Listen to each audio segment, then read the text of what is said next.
Ini ada turnamen usia 16 ya, usia 16 ke bawah di grassroots. Kemudian turnamen ini yang diselenggarakan oleh pemilik akademi di sini. Kemudian turnamen ini juga hampir Sumatera Barat ikut, ada 16 tim di sini. Ini luar biasa. Ya, ini sangat harus kita beri apresiasi yang luar biasa, karena turnamen di usia segini memang sangat penting ya. Kompetisi di usia 16, 15, 14 juga sangat penting untuk masa depan sepak bola Sumatera Barat dan Indonesia. Ya, tentu harapannya ini tentu akan berlanjut nantinya ke depannya, lebih banyak lagi turnamen-turnamen di daerah-daerah yang lain mengadakan ini sebelum kompetisi resminya nanti seperti Suratin Cup diputar. Tentu ini menjadi ajang yang ditunggu oleh para pemain sekalian, para pelatih, para pengikut untuk bisa mengevaluasi kemampuan si pemain sampai mana perkembangan mereka untuk menghadapi masa depan mereka di sepak bola. Ini luar biasa ya.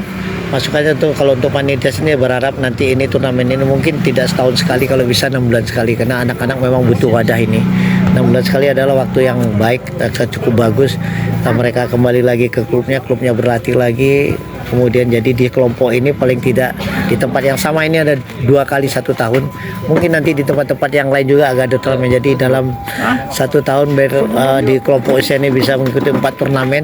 Berarti dia bisa menjalankan minimal 20 pertandingan untuk bisa melihat perkembangan anak-anak nanti untuk ke depan, bisa skillnya lebih teruji lagi, kemampuan lebih teruji lagi dari semua aspek. Ini akademi yang saya tahu ini di sini, akademi yang dibuat sama ini luar biasa. Mudah-mudahan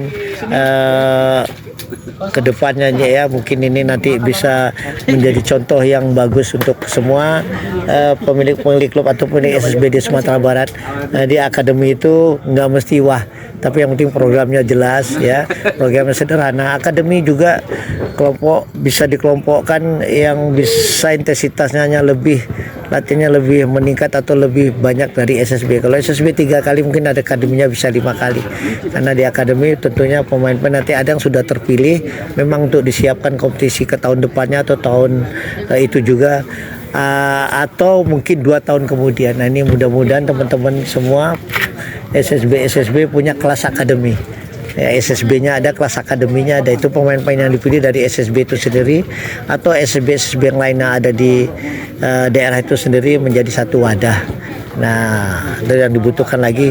Mudah-mudahan nanti ada para investor yang mau lebih bisa menghidupkan, membangun sepak bola yang peduli untuk sepak bola yang seperti dibikin oleh banyak teman-teman SSB di Sumatera Barat.